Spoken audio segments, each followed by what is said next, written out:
The much awaited and much delayed Tokyo Olympics begins today and under very, very unusual circumstances too. Mired by the pandemic, there will be no cheers from the stands, there will be no tourists milling about Tokyo, and participants will be subjected to very strict safety guidelines.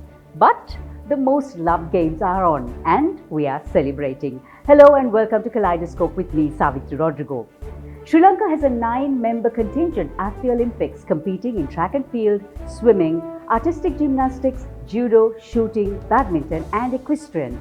Good luck to our team who may just return with those iconic medals, all made from 80,000 tons of recycled metal from electronic goods. In fact, the entire Olympic village is all about sustainability. Why travel when the power to perform transactions is at your fingertips? Enjoy a 10% cashback on all your utility bill payments with CDB iNet. Activate CDB iNet today. CDB, your friend. If our show gives you a lift and makes you feel positive, don't forget to press the like sign when you watch us on YouTube, Facebook and Instagram. Up on our show is the Papare band that got to Melbourne, Sri Lanka's first digital library, the findings of a multi-sector business survey, and young people who are tackling mental health in children and youth. We begin our Empower Capital snapshot on a positive note. Tea exports have increased by 14% in the first half of this year to $650 million compared to the same period last year. Having identified oil and gas deposits in the Mannar Basin, Sri Lanka hopes to extract and export hydrocarbon in 4 years' time. At the halfway mark this year, Sri Lanka's exports only reached 35% of its target of $15.68 billion for 2021. Moody's places Sri Lanka under review for a downgrade from B2 to Caa1, citing an increasingly fragile liquidity position and absence of large and sustained capital inflows. Chinese electronics firm Xiaomi has overtaken Apple to become the world's number 2 smartphone maker. Samsung is number 1. Roger Federer memorabilia netted $4.7 million at a Christie's auction, 3 times more than the targeted $1.5 million. That's the roundup of the week that was on our Empower Capital snapshot. Coming up, playing mind games with children and youth, and some infectious papare from Melbourne. Right up next, however, some findings on the pandemic's biz impact and Sri Lanka's first digital library. When you lose faith in investing, somewhere in the financial ecosystem, a business loses its potential to grow or even survive. To endure these trying times, we see a broader perspective in investments. We see unconventional areas of investment that will regain your faith in investing. We see businesses that are already growing by taking on the challenges of the new normal. We translate decades of experience into strategies to empower you with innovative investment solutions. We are Empower Capital.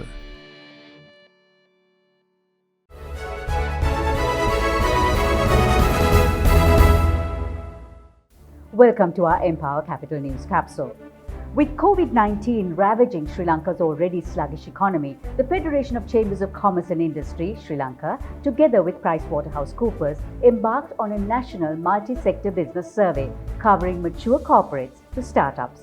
The findings, as Senior Vice President of the FCCISL, Kirti Gunawardene, says, gave a qualitative indication of the impact and the steps taken to mitigate that impact. The major findings were 89% of the people said, they are seriously impacted. 55% of the people said, they saw some opportunities. Sector-wise, if you see, the seriously affected ones are the construction and transport, and the lower affected ones are the ITC and technical services and things like that. When you see the overall impact, the support from the state and the banks, many said, not enough support they got, and they went in to say that they got more support from the families and their friends than the banks. So the moratoriums to loans, that is something that you have to relook at. At the Colombo Stock Exchange this week, the ASPI crossed the 8,000 mark. By end of market on Thursday, the indices were up by 2% and the daily turnover was at an average of 4.9 billion rupees.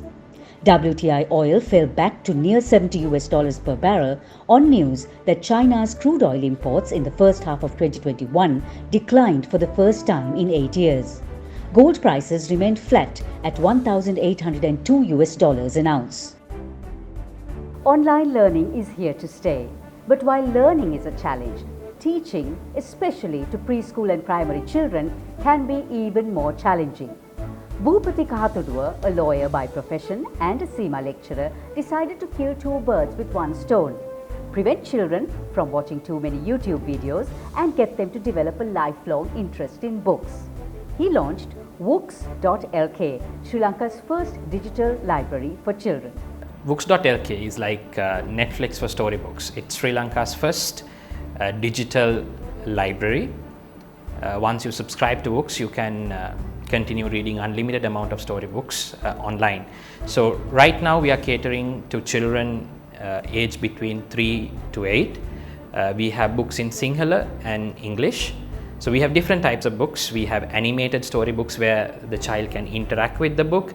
We have folklore stories. We have educational books for little children. All books are written by teachers and verified by teachers, and then voice has been added by elocution teachers prior to adding it to the Books.lk library. So it's a novel learning experience for children in Sri Lanka. Our immediate next plan is to add Tamil books, because right now we are giving our books in Sinhala and English. So right now we are working on converting our books into Tamil. A South Korean industrial designer has developed a robotic eyeball for smartphone zombies. This third eye is strapped onto the forehead and beeps if there's an obstacle. Wonder what's on your plate? Well, it may well be a 3D printed plant-based steak. Barcelona startup Nova Meat claims their steak is good for the planet and it's good for you too. So steak for dinner it is. That was our Empower Capital News capsule.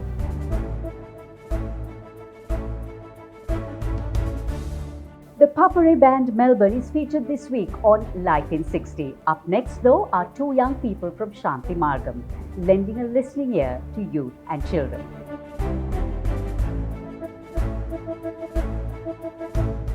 We are here to better your lives and champion your every goal.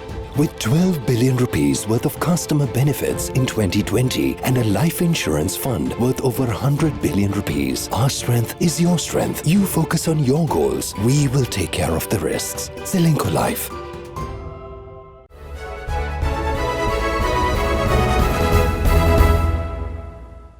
The pandemic has shed new light on how deep and difficult the entire issue of mental health has become. The incidences of violence, depression and suicide have increased. There's loneliness and isolation. There's little emotional support and people are literally battling demons on their own, which is not a good sign. Enter Shanti Margam, a youth centre established in 2016 to break the cycle of violence within communities, healing the emotional trauma of vulnerable adolescents and youth. The centre is a safe space for children and youth from multiple socio-economic, ethnic, religious and also gender orientation backgrounds. But right now, with the centre closed, Shanti Margam quickly put in place a hotline and enabled social media platforms to lend a listening ear to anyone wanting to talk. On Srilanka Life Let's Talk today is Shanti Margam's mental health counsellor and hotline coordinator Chathuri Paranavithana and social media coordinator and hotline counsellor Nathan Anandappa. So welcome to you both. Working your hotline, Chatu, and also your social media platforms, what patterns have you seen emerging among children and youth during the pandemic? So the patterns that I've sort of seen is that there's quite a lot of low self-esteem, low mood, there's a lot of domestic violence issues that are coming up. There are also quite a lot of anger management issues and impulse control issues that we have seen within our youth. Our hotline is available in all 3 languages and from 8 a.m. to 10 p.m. every day. and where the counseling you can receive is free of charge. Also on our social media, something that we focus on is every post that we create is presented in all 3 languages. So then that makes it accessible to everyone. So there is stigma surrounding mental health. No one wants to talk about it, let alone recognize it. But as a result, it's too late when we do recognize it. What signs should parents be looking out for? So there are 2 things that we need to keep in mind. One thing is that every child is unique, so you can't compare them to other people. Second thing is that there is no set list that you need to sort of check off.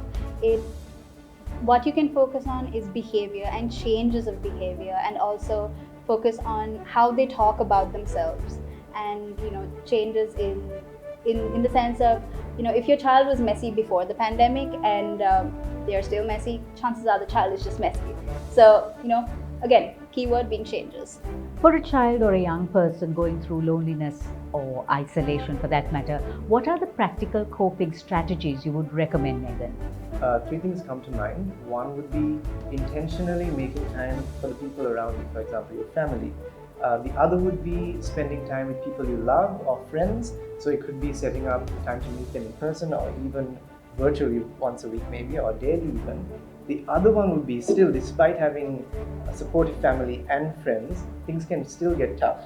And so then it's ideal that you reach out to a professional. So what are the don'ts, and I really mean the don'ts, we should be aware of when either faced with or dealing with a young child or a young adult having mental health issues? I think the most important thing is letting them know that you are there for them and that you are on their side. And so here your words and your actions matter a lot. So some don'ts would be saying things like snap out of it, it's your fault, get over it. Those are definitely don'ts. Some things that you could say instead, I'm here for you, is there anything that I can do? What you're going through sounds really difficult. Those go a long way. And following those up with actions such as just maybe meeting up with them, or if you can't do that, texting or calling them. So we need to get children and young people to come out and talk about what frightens them, what is actually bothering them. But because of social various norms, nothing of that happens. They don't talk about anything. How do we get them to come out in the open and talk about their issues? Quite understandably so, the youth are really scared to talk about things. But I can break it down into 5 steps. So first thing is to create a safe space where they can talk about what they're feeling and they won't have consequences. So if they open up about how they're struggling with an eating disorder, don't bring it up over dinner table. Second thing is that you need to make yourself available to talk. So when they do talk about what they're struggling with, put aside what you're doing, focus on them, pay attention, and let them know that what they are saying is important. Third thing is that you need to listen and empathize with what they're going through, in the sense of avoiding words like, oh, why are you so stressed? You have nothing to be stressed about. Instead, let them know that what they are struggling with matters to you. Next thing is that you can lead by example, which means that show them how you can be vulnerable too, how you reach out for help, and how you manage your emotions. So this could be just having a family day, or even just taking a day off for yourself. Last point but not least is to understand that our goal of this is to get the children to talk and open up. So if they choose not to talk to you, but to talk to maybe a mental health professional or a friend, that's okay, don't take it personally. So we have to remove the stigma that surrounds mental health. Young children and young people are all vulnerable in this area, and more so because they may be too frightened to talk about it. Thank you, Chatu. Thank you, Nathan, for actually shedding some light on a very sort of an issue that, again, no one wants to talk about. Thank you for joining us on Srilanka Live. Let's talk. Thank you for having us. Why travel when the power to perform transactions is at your fingertips? Enjoy a 10% cashback on all your utility bill payments with CDB iNet. Activate CDB iNet today. CDB, your friend. At the 1964 Tokyo Olympics, there was a Sri Lankan athlete who became a celebrity even though he didn't win anything. Ranatunga Karunananda was ill on the day of his event, the 10,000 meters. But he showed up for the race and finished it many laps after the remaining competitors had completed it, and some had even dropped out. he got a standing ovation. Karu earned the title as the most spirited loser at those games, became quite a celebrity, and is even featured in a Japanese textbook as a life's lesson to children.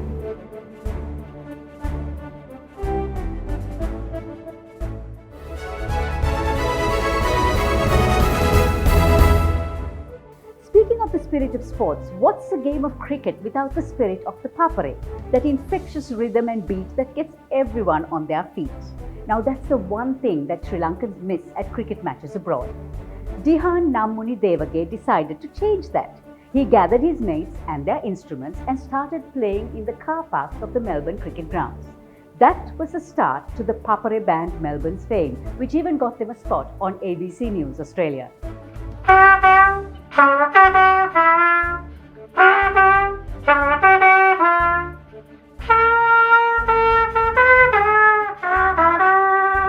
After the game, I started playing my trumpet at the car park, and then as a result, the Sri Lankan crowd started partying after the game. That's how we started the band, and now we have traveled around Australia, New Zealand and England. I believe the music makes people happy, so join us.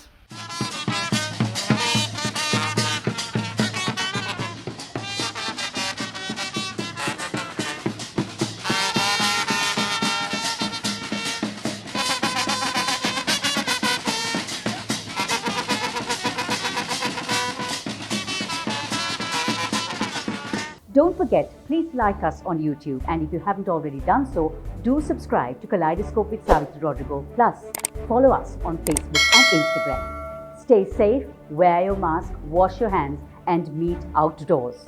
Our Kaleidoscope takeaway is a tribute to Karu, the Olympian long-distance runner, with a little bit of the Papare band Melbourne thrown in after. You have to believe in yourself when no one else does. Serena Williams.